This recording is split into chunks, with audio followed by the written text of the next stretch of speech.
Bueno, vamos a orar entonces para poner esta clase en las manos del Señor.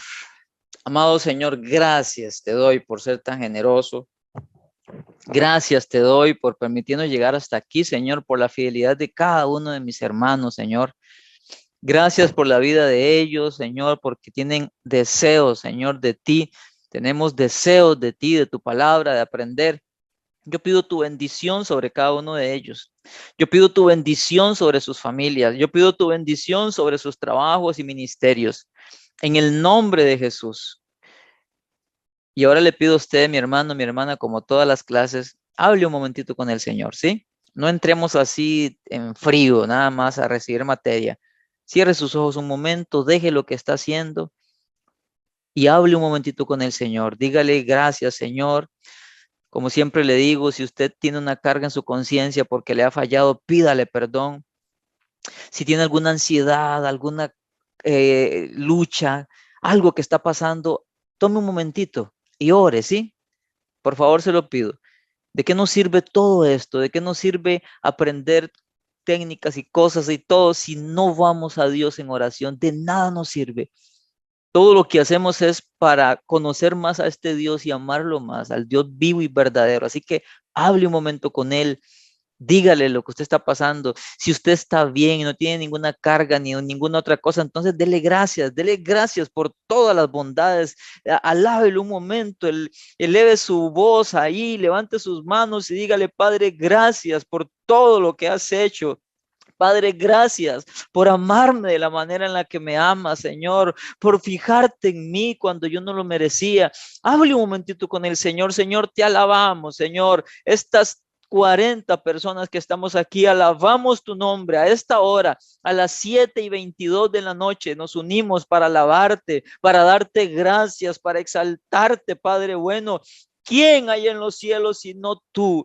¿Quién fuera de ti puede salvar? ¿Quién sino tu brazo poderoso nos sostiene? Señor, te alabamos. Tenemos una esperanza segura de que un día estaremos contigo, Señor, y esa esperanza día a día nos anima, Señor, nos fortalece, nos llena de gozo. Porque aún en pruebas y tribulaciones, como dice tu palabra, aún atravesando valles de sombra de muerte, no tememos, porque tú estás con nosotros, Señor. Eso es fidelidad. ¿Cómo no agradecerte, Señor? Porque aún en tiempos difíciles hayas estado, has enviado a alguien o tú directamente nos has ministrado y nos has dado fuerza, Señor. Te alabamos porque aderezas mesa delante de nosotros en presencia de nuestros angustiadores. Oh Señor, nos pones sobre la roca por encima de nuestros enemigos. Oh Señor, nos sacas de las aguas, Señor, para ponernos en lugar seguro. Oh Señor, nos escondes en lo reservado de tu habitación en el día del mal. Oh Señor, tu Santo Espíritu nos llena. Señor, nos recuerda tus promesas, nos fortalece, nos consuela, nos guía toda verdad. Gracias, Santo Espíritu de Dios. Bendice a este hermoso grupo, Señor. Bendice sus vidas, sus familias, todo lo que son, lo que hacen y lo que tienen. Y sobre todo, amado Espíritu Santo, haz que se despierte en cada uno de nuestros corazones un fervor por ti, un amor más profundo por ti, fidelidad, entrega, Señor, y búsqueda de tu rostro, amor por tu palabra y deseos de proclamar tu evangelio, Señor. Encomiendo esta clase en tus manos. Muchas gracias, Señor, por tu bondad en el nombre de Jesús. Amén. Amén. Amén. Bueno, así es. Gloria a Dios por esto. La clase de hoy se llama claves para interpretar la Biblia o claves generales. ¿Qué son? Son como consejos generales que nos van a ayudar, por así decirlo, tips, que nos van a ayudar a interpretar mejor la Biblia. Mientras oraba dije algo y quiero repetirlo. El objetivo de todo esto, todo lo que tiene que ver con la palabra de Dios, los cursos que usted lleve de teología, todo lo que usted haga, escuche bien. Sí, tiene un objetivo que es edificarnos, que es enseñarnos, que es hacernos crecer en conocimiento, pero escuche bien. Si todo eso no hace que usted ame más al Señor, si todo esto no hace que usted sea un cristiano más fervoroso, de nada le está sirviendo. ¿Ok? de nada le está sirviendo. Es decir, usted tiene que crecer en la gracia. Ese era un problema que tenían los corintios. Tenían todos los dones. Era una iglesia muy hermosa. Pasaban cosas extraordinarias, pero eran carnales, habían divisiones, habían celos, habían contiendas, eran tacaños. Entonces, todo esto que usted está llevando y todo lo que lleve, escuche, tiene que hacerlo crecer, tiene que hacernos crecer, tiene que hacer que conozcamos más al Dios vivo y verdadero y por ende tenemos que, por causa de ese conocimiento, amarlo más. Eso es el fin de todo esto. Ser más como Jesús, amar más a nuestro Dios, entregarnos más a Él. ¿Sí? ¿Ok? Las claves que usted está aprendiendo y que vamos a ver hoy tienen como fin que usted sea un mejor intérprete de la Biblia, pero es para aplicarlo a su vida y que crezca. Entonces, está dividido en dos partes el documento. Primero dice claves para interpretar y dice los evangelios. O sea, claves para interpretar los evangelios, claves para interpretar las epístolas, narraciones históricas, sabiduría, profecía. Y luego dice otras claves. ¿Ok? Y esas otras claves trae, me parece que son 8. 3, 4, 5, 6, 7, 8. ¿Ok? Entonces, cuando hablamos de claves para interpretar los evangelios, ¿ok? Entendemos que hay 4 evangelios, ¿ok? Entendemos que, a los primeros 3 evangelios, que es Mateo, Marcos y Lucas, se le llama evangelios sinópticos porque son muy parecidos. Tienen prácticamente lo mismo. Hay alguna cosita que otra que uno tiene, que otro no, uno se extiende más que otro, pero por lo general tienen casi que el mismo contenido. Y tenemos a Juan, que tiene cosas diferentes, registra nada más como 6 o 7 milagros, no hay ninguna liberación en Juan. Habla de que el verbo se hizo carne y que el verbo, entendiendo que es Jesús, es Dios. Nos dice cosas que los otros evangelios no nos dicen. Entonces, cuando yo estoy leyendo un pasaje en Mateo, o en Marcos, o en Lucas, o en Juan, primero tengo que entenderlo en el contexto. Ya aprendimos lo del contexto, ¿de acuerdo? El contexto inmediato, el contexto de párrafo, el contexto de subdivisión. Tengo que entender lo que quiere decir ahí. Pero si me queda alguna inquietud o quiero comprenderlo mejor, lo que hago es, la mayoría de Biblias en cada subtítulo o en cada título de una división, me dice dónde esa misma porción está en los demás evangelios. ¿Ok? A ver, voy a abrir acá algo para mostrarles eso. Entonces, lo que yo hago es, un buen hábito es que si estoy leyendo una porción determinada de un evangelio, veo en qué parte de otro evangelio se encuentra lo mismo y lo leo. Leo en 1, en 2 o en 3. Y si están en los 4, leo todo para que eso me dé un entendimiento más claro de una enseñanza. ¿Ok? Entonces, esa es una clave cuando yo estoy interpretando los evangelios. ¿Sí? Ok, vamos a ver. Vamos a ver. Vamos a ver. Vamos a ver. Voy a poner aquí. Voy a compartir acá un momentito. Denme un segundo para compartir. Ok.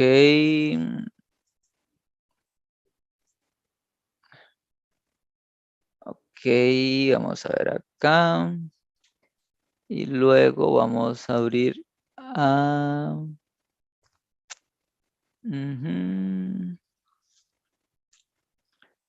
Vamos a abrir acá. Regálenme un momentito para abrir esto. Ok, voy a compartir pantalla.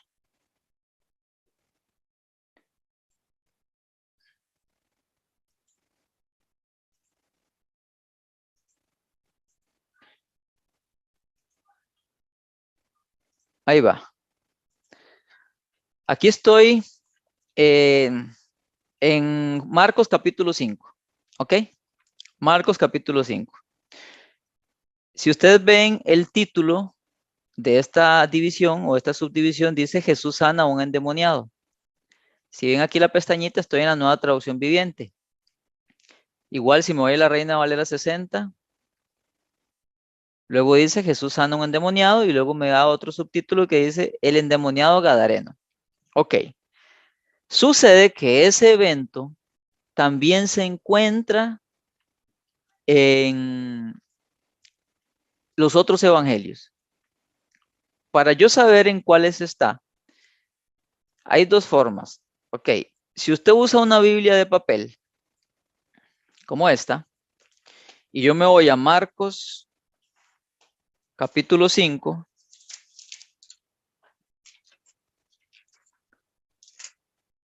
Marcos capítulo 5,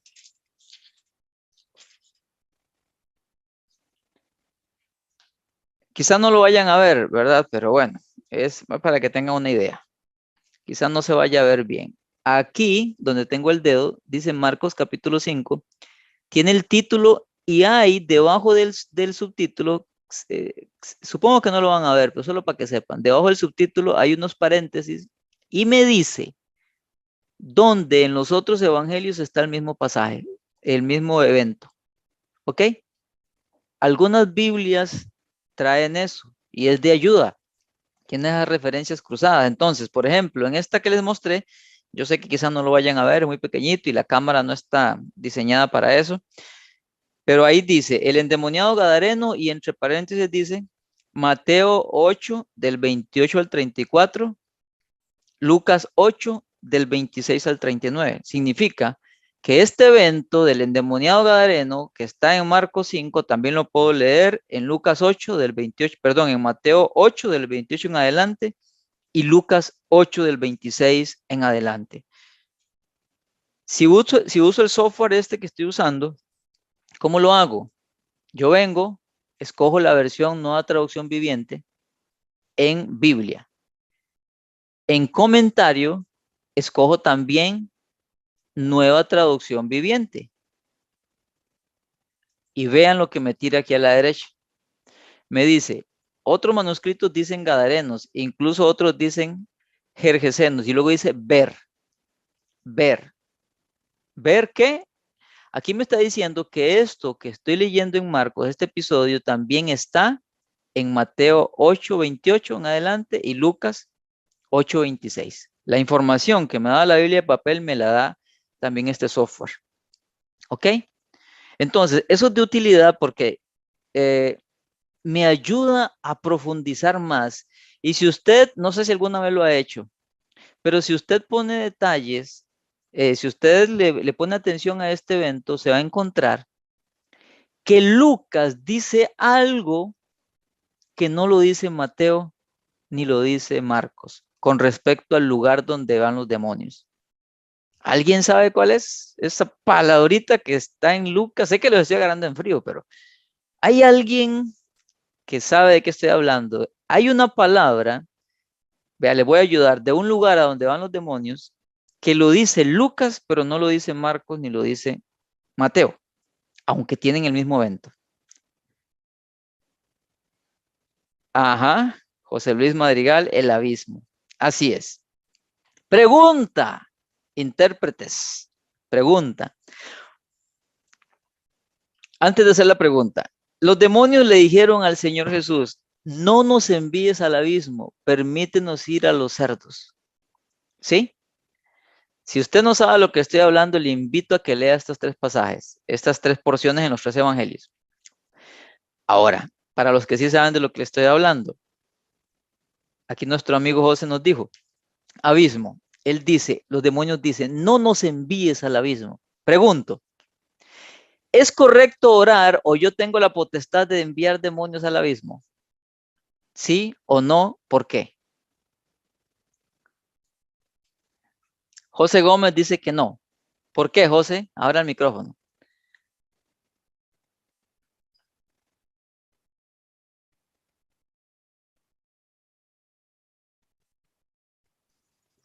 Pregúntame otra vez, ahora sí. Buenas noches.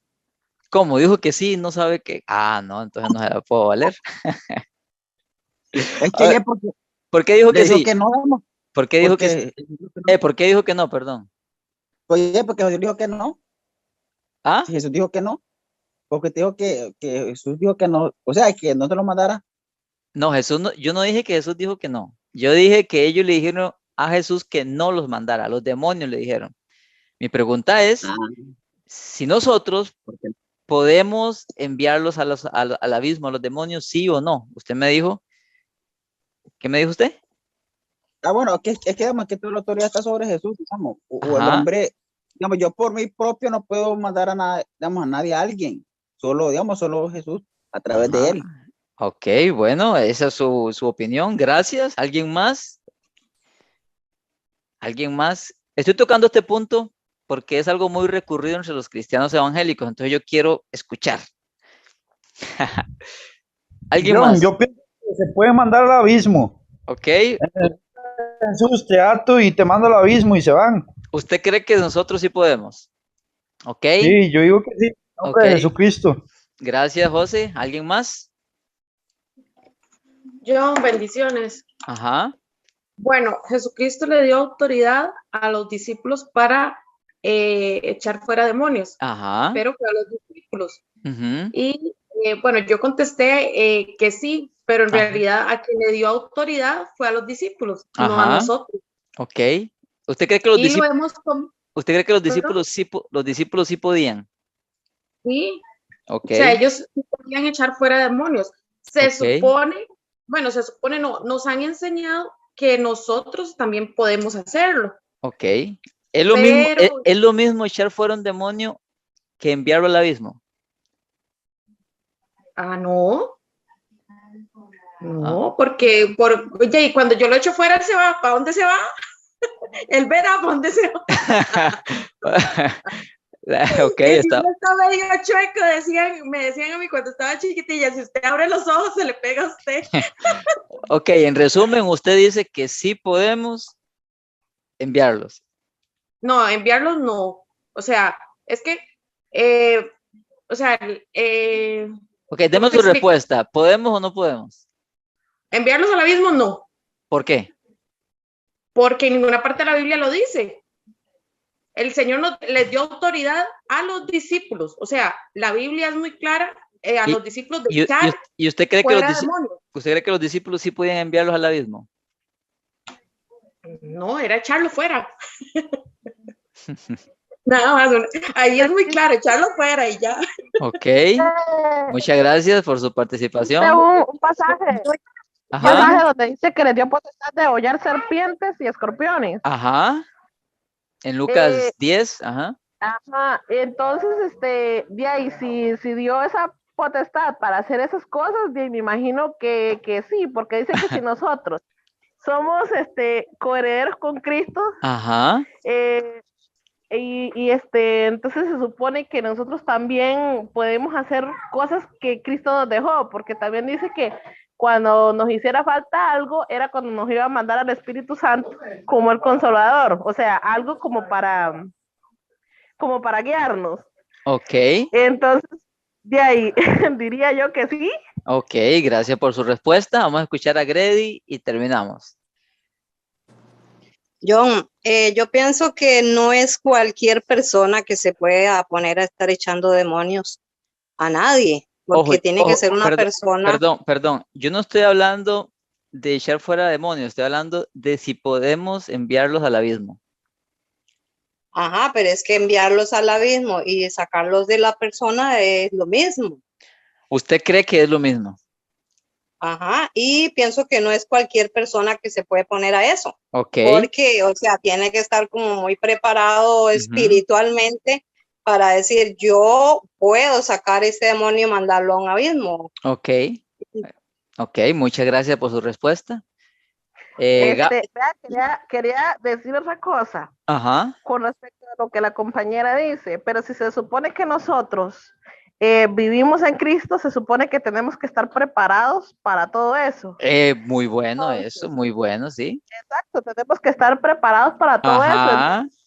de ahí, cuando llega la oportunidad que nos toque, tenemos que hacerlo, pues es algo que sabemos que está en las tinieblas y que nos movemos también en ese mismo mundo, ¿no? Ok, exacto, muchas gracias. Listo, Johncito, listo, ya terminamos los comentarios para continuar, ¿ok?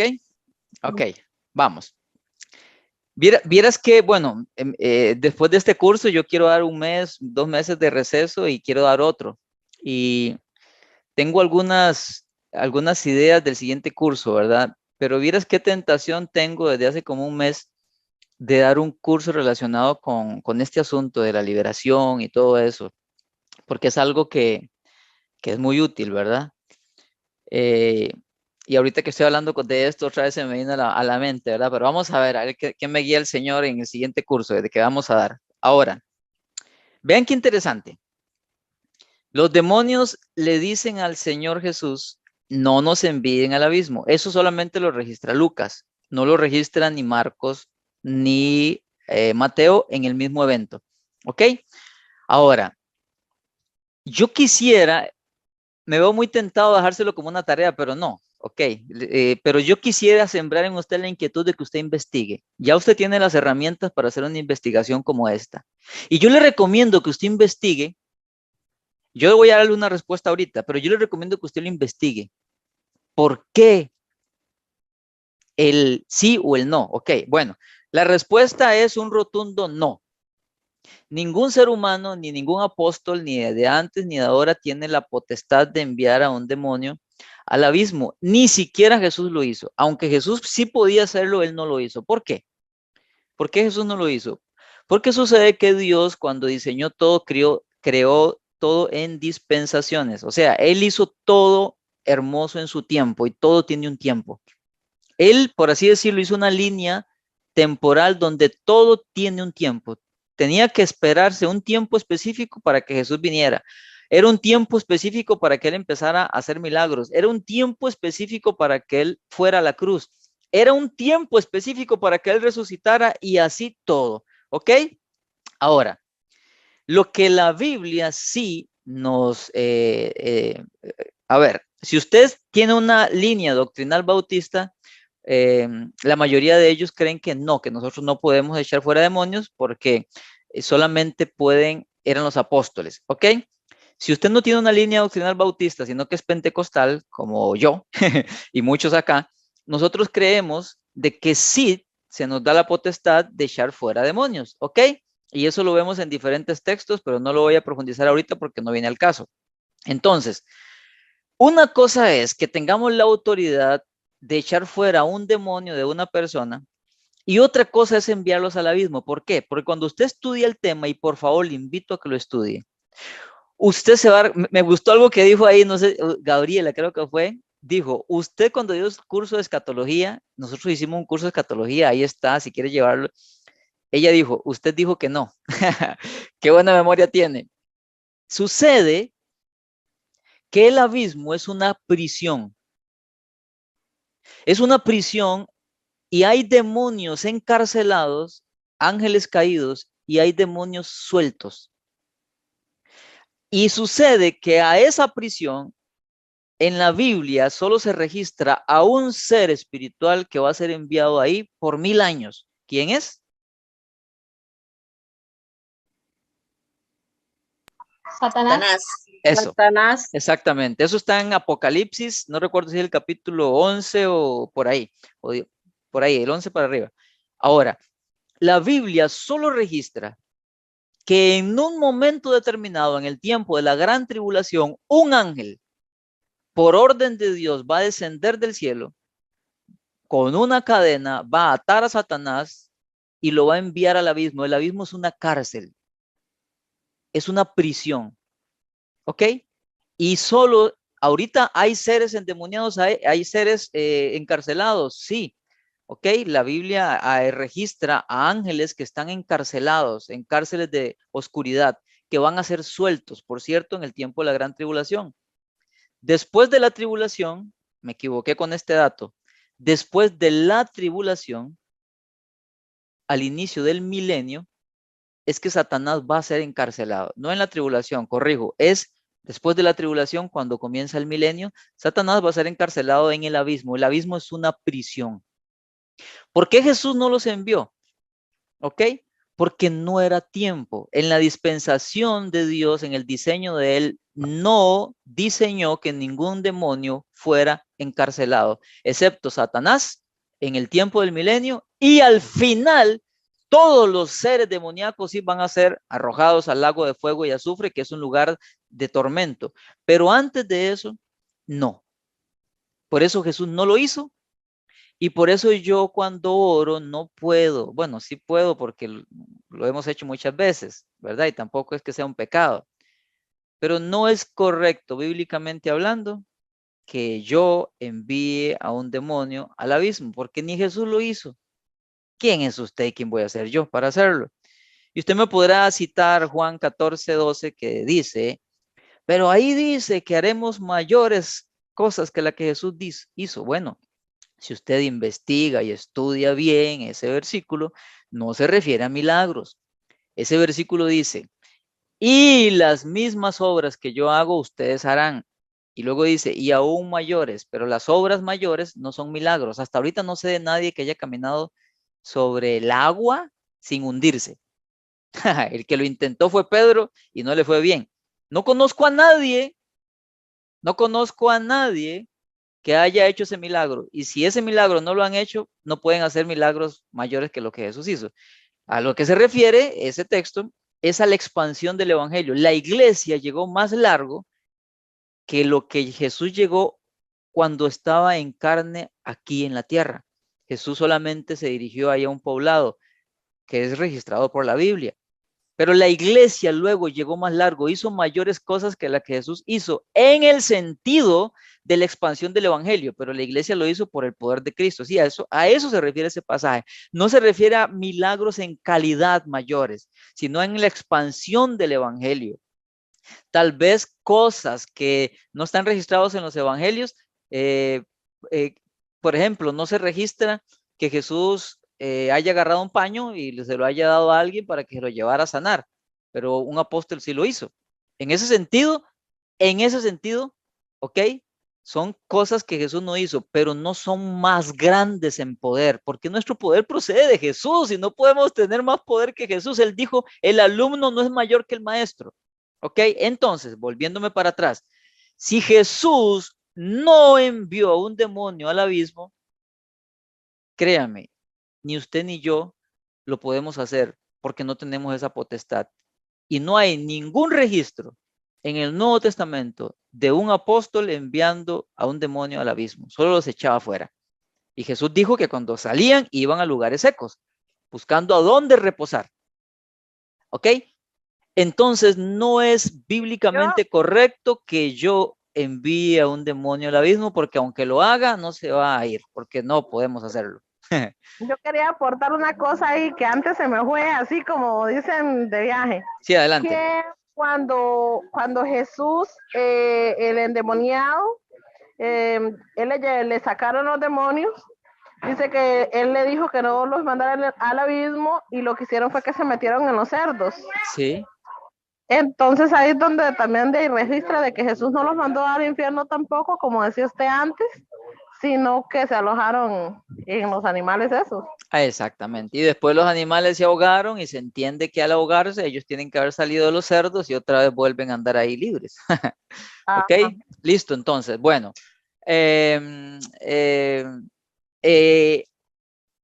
Bueno, me emocioné en este punto. Vamos a hacer los grupos ahora. ¿Qué es lo que quiero decirles con estos, hermanos? Cuando usted esté leyendo un pasaje en los evangelios, busque, ya sea en una Biblia de estudio o una Biblia que tenga notas o que tenga versiculitos ahí de referencias cruzadas. Trate de ver si está en otro evangelio. Lea esa misma porción en otro evangelio. Trate de comprender. Si se encuentra con algo como esto, que sale una palabrita, no una palabra cualquiera, como por ejemplo que uno diga, y Jesús dijo, y otra diga, dice Jesús. O sea, no me refiero a eso, me refiero a cosas importantes, como por ejemplo, el abismo. Está en Lucas, no está en Marcos, no está en Mateo. Un estudiante de la Biblia dice, ¿por qué esto está solo aquí y allá no? Entonces yo empiezo a investigar qué significa el abismo, comienzo a buscar dónde en el Nuevo Testamento me habla del abismo para poder tener un mejor entendimiento. Eso es lo que trata de decir esta claves para interpretar. Primero trato de entenderlo en el contexto del libro que estoy leyendo y después lo comparo en los otros evangelios. ¿Ok? Hay veces que leyendo otro evangelio comprendo mejor algo, porque a veces en un evangelio está muy cortito, pero cuando leo otro, eso mismo está más extendido y me ayuda a comprenderlo. Entonces, primero, trato de comprenderlo en el contexto donde estoy leyendo el evangelio. Y segundo, busco a ver si está en los otros evangelios y lo leo abiertamente, lo puedo extender más. ¿Ok? Hay hechos de la crucifixión de Jesús. Por ejemplo, lo que es la crucifixión y la muerte y todo eso de Jesús aparece en los 4 evangelios. Pero hay detalles que no aparecen ni en Mateo, ni en Marcos, ni en Juan, como por ejemplo, que cuando Pedro negó a Jesús, dice que Jesús lo volvió a ver en ese momento. Eso solo lo registra Lucas. ¿Ves? Entonces me ayuda a comparar otros evangelios para poder tener mejor entendimiento. Eso es lo que trato de decir, ¿ok? Había otro con respecto al azar. No es conveniente, dice por acá, abrir la Biblia así alocadamente, ¿verdad? Y empezar a decir, esto es para mí, ¿verdad? ¿Por qué? Porque no sabemos a quién va dirigido ese mensaje, ¿verdad? Y puede que nosotros estemos vulnerables, puede que nosotros estemos atravesando una situación X y entonces podemos tener una mala interpretación de la palabra, ¿verdad? Entonces no es conveniente al dedo, al azar, ¿verdad? Por apurados o porque si, quizá estamos vulnerables, como repito, ¿verdad? Y entonces podemos tener una mala interpretación de la palabra. Eso sería nuestro análisis, así como muy rápido, pero lo que nos quedó al grupito de nosotros mientras estudiábamos en esos 15 minutos. Ok, excelente. Muchas gracias. Ahora pasamos entonces al grupo 2. Milady, por favor. Un minutito. Lo va a hacer Ricardo, Johncito. Dale, adelante. Ok, bueno, muy bien. Nosotros lo que entendimos, y fue una de las cosas más bonitas que podemos realmente entender de la palabra, es meternos en el personaje. Es poder vivir lo que realmente el personaje pudo estar viviendo en carne propia prácticamente. Leer la Biblia existencialmente va de la mano con introducirnos en la piel del personaje, como dice acá el texto, ¿verdad? Específicamente en que en las emociones que pudo soltar ese personaje, en el momento, tal vez también, en el momento en el cual estaba pasando también ese tiempo y por qué actuó como actuó. Uno de los puntos más importantes en este tema es que, por ejemplo, en el caso de Aarón, como el ejemplo está, es que actuó y no se dice nada, que solamente dijo que cayó, pero la emoción que pudo haber estado sintiendo en ese momento fue una emoción que yo digo, o sea, fue muy, muy dura, muy difícil, ¿verdad? En ese tiempo. Entonces, entender este punto, entender las emociones entre líneas, nos ayuda a que podamos comprender realmente tanto el contexto en la cual es el contexto, es el primer contexto, ¿verdad? En este caso, ¿verdad? Y también en este caso nos ayuda a comprender también el contexto histórico, también la cual estuvo pasando en ese tiempo el personaje, ¿verdad? En este caso. Otro aspecto muy importante es poder llegar a lo más profundo y decir, ok, o sea, ¿qué hubiera hecho yo en ese momento? Excelente. Entonces me ayuda a comprender totalmente eso y me ayuda a entender realmente, ok, ¿cómo actuaría yo? Exacto. Y eso me hace, me hace reflexionar a mí, perdón, y me hace reflexionar, o a nosotros nos hace reflexionar para realmente actuar conforme a lo que la palabra. Entonces ahí también se extrae principios de ese tema. Este punto muy importante, gracias Ricardo y grupo, es muy importante porque no sé si a usted le ha pasado, a mí por mucho tiempo me pasó que uno lee la Biblia como muy mecánica, ¿verdad? Simplemente ya, como si fuera, no sé, un periódico, pero qué importante es ponerse uno en los zapatos de esa persona, ¿verdad? Aunque estamos haciendo esta dinámica, yo le pido a usted, por favor, igual va a tener que hacerlo para hacer la prueba, lea los otros puntos, ¿verdad? Lea los otros que no le correspondió a usted para que también se empape. Listo, gracias. Solamente el último punto, perdón, Ajá. nada más para decir que es una de las mejores maneras para poder extraer principios y poder realmente decir, ok, yo siento como que estoy mal en esta área, tal vez estoy bien en esta área y poder sacar cosas buenas. También ese punto, ¿verdad? Excelente. Gracias. Grupo 3, Kimberly. Un minutito. Creo que estás muteada. Sí, ya. El punto 3 dice, cada pasaje tiene solamente un significado. Dice que esto aplica a cualquier carta, discurso o libro en la Biblia y se nos da un flujo de pensamiento como constante y nos manda que todos debemos estar en un mismo sentir, estar sin divisiones y estar de acuerdo. Nos dice que hay excepciones a esto de un solo significado, como por ejemplo cuando nos habla de profecías, porque a veces tienen un cumplimiento inmediato en el momento o también remoto, pero para que se cumpla la segunda se tiene que cumplir la primera. Lo muy importante es que no se contradicen, aunque sean en diferentes ambientes, como lo es el ejemplo de Salmos 16:10, que dice, pues tú no dejarás mi alma entre los muertos, ni permitirás que tus santos se pudran en la tumba. Ahí hablaba David en un salmo, y nos manda Hechos, que es en el Nuevo Testamento, y dice exactamente el mismo pasaje, pero se refiere a la resurrección de Cristo. Entonces, van a haber algunos momentos donde van a haber esas excepciones, pero tengamos siempre en cuenta que nunca se van a contradecir. Exacto, ok, excelente. Entonces, tenemos que tener eso claro, ¿verdad? Que un pasaje no tiene 30 significados. Podemos sacar principios, pero el significado ahí en ese contexto es uno, excepto cuando es algo profético que apuntaba a Jesús, como lo está diciendo ella, ¿verdad? Entonces, para que lo tengamos en cuenta, muchísimas gracias. Gracias. Ahora vamos con el grupo 4, Marianela. Sí, el punto 4 es, bueno, dice que el significado más sencillo y obvio de cualquier pasaje es generalmente el correcto.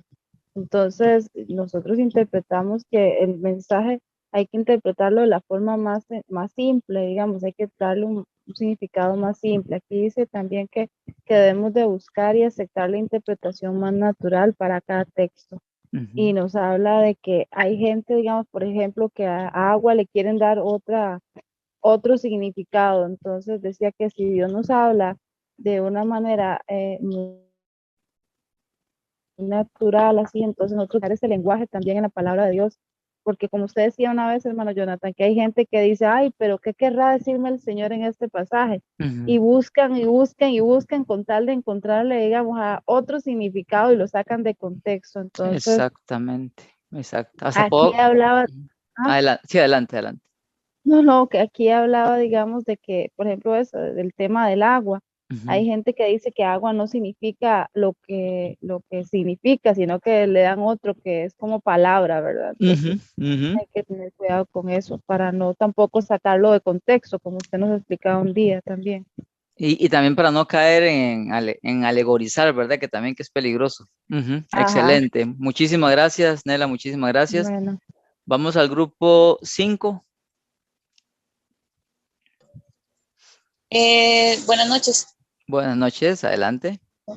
A nosotros nos tocó el punto de acepte siempre la explicación que el propio autor da de algún pasaje determinado, ¿verdad? Nosotros lo que resumimos, analizamos es que nosotros tenemos que considerar cuál era el propósito y la intención del autor a la hora de escribirnos este mensaje, ¿verdad? Para que la interpretación sea la correcta.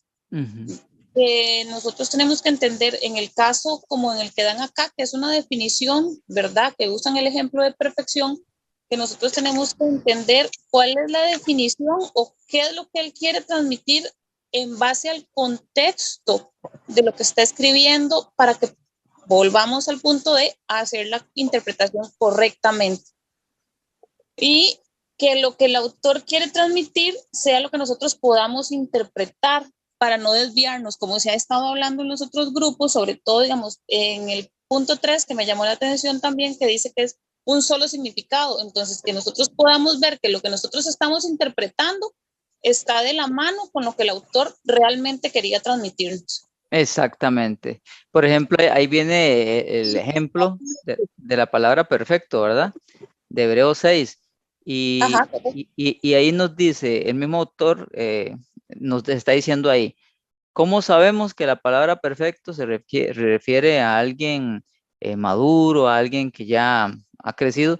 Dice, leyendo los versículos anteriores, lo que dice el final del capítulo 5. Y cuando usted va, no sé si hicieron el ejercicio, si no lo pueden hacer después, a todos, ¿verdad? Cuando se van al capítulo 5, a los últimos versículos, ahí se da cuenta del tema que introduce sobre perfecto que está en Hebreos 6. Entonces, otra vez, el contexto. ¿Cómo es importante el contexto? A veces me tengo que devolver aún al capítulo anterior hasta ver dónde comienza la idea y de ahí empezar a leer hasta llegar a mi versículo. El contexto es muy importante para así saber qué es lo que el autor me está diciendo. Y así él mismo me lo va a explicar, ¿ok? Excelente, muchísimas gracias. Ahora vamos al grupo 6, Wilber, por favor. Sí, bendiciones a todos. Bendiciones. Nosotros nos tocó el 6, interprete un pasaje siempre en armonía con el contexto. Lo que nosotros entendimos acá es que en la Biblia todo tiene una secuencia. Siempre hay que tener en cuenta la idea del escritor, desde un párrafo, capítulo, sección o todo el libro, como hemos estudiado, contexto de párrafo, contexto de su edición, contexto del libro. No se puede estudiar un versículo aislado si no tiene concordancia entre sí. Ahí nos decía un ejemplo que un gracioso de un sujeto dice que sacó 3 pasajes al azar, que dice, y Judas fue y se ahorcó en Mateo 27:5, dice, ve y hazlo tú mismo en Lucas 10:37, y lo que vas a hacer, hazlo pronto, Juan 13:27. Entonces, lo que vemos que sacar versículos del contexto se puede hacer una falsa doctrina o cometer error en la forma de comportamiento de la persona. Exacto. Es importante, exacto, es importante hacer referencias cruzadas también de cada versículo y determinar el tema general del contexto, donde empieza, donde termina, y la relación general del pensamiento y propósito del autor. Exacto, exacto. Vea la palabra, una palabra clave ahí. Sí, en otras palabras, vaya y órquese ya, ¿verdad? Es importante esa palabrita que dijo Wilber, seguir la hilación o el pensamiento. Cuando yo estoy leyendo, recordemos esto y lo voy a repetir incansablemente. Cuando yo estoy leyendo un versículo, ese versículo no está aislado, al menos que esté leyendo Proverbios. Muchas veces los proverbios, el versículo no tiene relación con el anterior, ¿verdad? Ya eso es diferente. Pero por lo general, cuando yo estoy leyendo una parte, un versículo, tengo que ver dónde viene la idea. Devolvámonos atrás. ¿A dónde comienza la idea? Uno lo va a notar cuando está hablando de un tema y luego habla de otro. Cuando ya yo veo que cambia de tema, ahí me detengo y entonces comienzo a leer hacia adelante. Recordemos que la Biblia inicialmente no estaba dividida en capítulos ni versículos, era cada libro un solo libro. Y luego leo hasta ver dónde termina la idea y ahí me detengo. El contexto es importantísimo. Muchísimas gracias, mi hermano. Ahora vamos con Elsie, punto 7, por favor. Ok, a nosotros nos tocó, cada pasaje debe ser interpretado en concordancia con los demás pasajes sin contradicciones. Bueno, en realidad, acá vemos en el párrafo 3, dice, sea lo que fuere, la Biblia es un libro que comunica información verbal. Esto significa que está llena de palabras. Debemos estudiar cada palabra en la Biblia con cuidado, reconociendo que las mismas palabras pueden tener varios significados y prestando mucha atención al contexto y al uso. Y el contexto y el uso es lo que debemos de tener cuidado, porque, por ejemplo, la palabra salvación, que se utiliza muchas veces en las Sagradas Escrituras, como dice acá, tiene diferentes interpretaciones. Por ejemplo, se refiere a sanación, solución, sanidad y justificación, ¿verdad? Dependiendo a quién se le esté escribiendo o a quién vaya dirigida la carta, si fuera en una carta, o el contexto, según el contexto bíblico. Histórico también, y del libro, perdón. Dice, por ejemplo, usted nos puso acá Romanos 3:28, la palabra justificar, ¿verdad? Casi se me hace un circuito. Sí, ese es un pasaje que es busca pleitos, como le llaman, tiende a confundir esos dos pasajes. Varón, es que en realidad a nosotros nos enseñan que, que somos justificados por la fe, Exacto. que no necesitamos obras. Y luego llegas ¿verdad? a Santiago y te encuentras con ese otro versículo. Ajá, pero ya viendo a quién iba escrito el libro de Santiago y a quién iba escrito el libro de Romanos, ya uno sabe o sea, con qué gente se está tratando. Entonces, por eso es la importancia de los puntos anteriores a la hora de interpretar cada versículo. Y pudieron entender la diferencia de la palabra en Romanos y en Santiago. Sí, claro, porque uno por ejemplo, iba dirigido a los judíos, el Santiago estaba escrito a los judíos, entonces los judíos todo es por obras, ¿verdad? Y estaba leyendo aquí ¿cómo se llama esto? Ay, espero para ver cómo es que se llama el comentario de MacArthur, y a lo último dice que a la fe la tienen por un acto simple.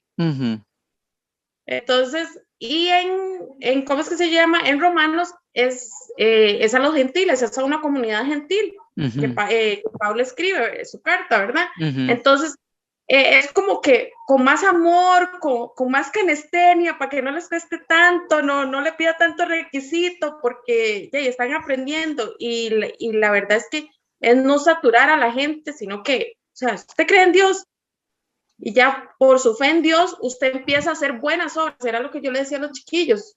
Su fe hace que usted haga cambios en su vida, que su amor hacia Dios hace que usted sea diferente, que no sea igual que los demás. Exactamente. Que empiece a transmitir el amor de Dios, y lo que decía, creo que fue en el punto 2 o 3, que decía a ver las cosas como Dios las veía. Exactamente. Bueno, muchísimas gracias, excelente, gracias. Para los demás que no han leído este punto, lo que nos está diciendo el pasaje, o más bien el punto acá, es que a veces yo puedo encontrar en la Biblia a una aparente contradicción, ¿ok? Puedo encontrarme leyendo un pasaje de algo y más adelante otro pasaje que parece que se contradice. Y aquí viene el ejemplo de la justificación. Justificación es salvación. Es ser salvo, ok, la Biblia enseña que somos salvos solo por fe, no por obras. Y cuando vemos Efesios y Romanos nos dice que somos salvos por fe, pero en Santiago dice que se necesitan las obras. Entonces, cuando uno no comprende bien, uno puede entender que se está contradiciendo, pero no, la Biblia no se contradice. Lo que pasa es que yo tengo que saber interpretar. Entonces, tengo que interpretar los pasajes bien. ¿Para qué? Para no confundirme. Entonces, lo que Romanos me enseña es lo que enseña el Nuevo Testamento, que la salvación es por fe. Lo que Santiago enseña es que la fe verdadera tiene que manifestar obras. Las obras manifiestan que ahí hay una persona transformada, una persona salva. ¿Ok? No es las obras la que me salvan, sino que las obras manifiestan, dan testimonio de que realmente he sido salvo, he sido justificado.